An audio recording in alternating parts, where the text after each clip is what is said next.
بسم اللہ الرحمن الرحیم۔ آپ دیکھ رہے ہیں ہمارا یوٹیوب چینل روحانی دستک۔ حضرت امام حسن رضی اللہ تعالی عنہ کی خلافت۔ حضرت مولا علی مرتضیٰ کرم اللہ وجہہ الکریم کی شہادت کے بعد حضرت امام حسن رضی اللہ تعالی عنہ مسند خلافت پر جلوہ افروز ہوئے۔ اہل کوفہ نے آپ کے دستے حق پرست پر بیعت کی اور آپ نے وہاں چند ماہ چند روز قیام فرمایا۔ اس کے بعد آپ نے امر خلافت کا حضرت امیر معاویہ کو تفویض کرنا مستور ذیل شرائط پر منظور فرمایا۔ نمبر 1، بعد امیر معاویہ رضی اللہ تعالی عنہ کے خلافت حضرت امام حسن رضی اللہ تعالی عنہ کو پہنچے گی۔ نمبر 2، اہل مدینہ اور اہل حجاز اور اہل عراق میں کسی شخص سے بھی زمانہ حضرت امیر المومنین مولا علی مرتضیٰ کرم اللہ وجہہ الکریم کے متعلق کوئی مواخذہ و مطالبہ نہ کیا جائے۔ نمبر 3، امیر معاویہ رضی اللہ تعالی عنہ امام حسن رضی اللہ تعالی عنہ کے دیوان کو ادا کریں۔ حضرت امیر معاویہ رضی اللہ تعالی عنہ نے یہ تمام شرائط قبول کی اور باہم صلح ہو گئی، اور حضور انور نبی کریم صلی اللہ تعالی علیہ وسلم کا یہ معجزہ ظاہر ہوا جو حضور صلی اللہ علیہ وسلم نے فرمایا تھا کہ اللہ تعالی میرے اس فرزند ارجمند کی بدولت مسلمانوں کی 2 جماعتوں میں صلح فرمائے گا۔ حضرت امام حسن رضی اللہ تعالی عنہ نے تخت سلطنت حضرت امیر معاویہ رضی اللہ تعالی عنہ کے لیے خالی کر دیا۔ یہ واقعہ ربیع اول 41 ہجری کا ہے۔ حضرت امام حسن رضی اللہ تعالی عنہ کے اصحاب کو آپ کی خلافت سے دستبردار ہونا ناگوار ہوا، اور انہوں نے طرح طرح کی تعریضیں کی اور اشاروں کنایوں میں آپ پر ناراضگی کا اظہار کیا۔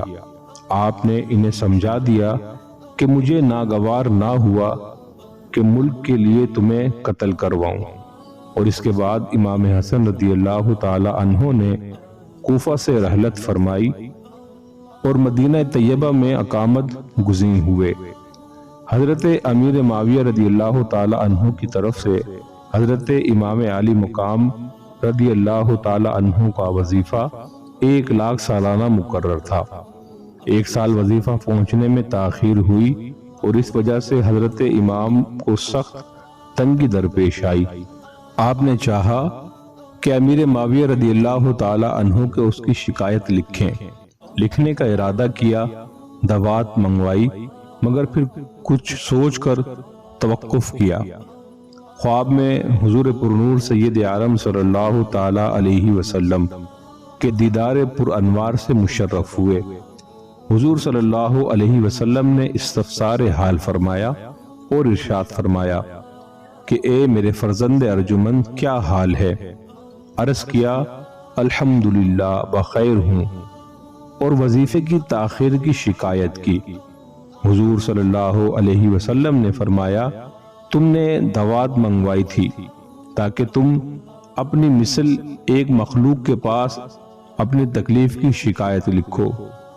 عرض کیا یا رسول اللہ صلی اللہ علیہ وسلم، مجبور تھا، کیا کرتا؟ فرمایا یہ دعا پڑھا کرو۔ ترجمہ: یا رب عز و جل میرے دل میں اپنی امید ڈال اور اپنے ماں سوا سے میری امید قطع کر، یہاں تک کہ میں تیرے سوا کسی سے اپنی امید نہ رکھوں۔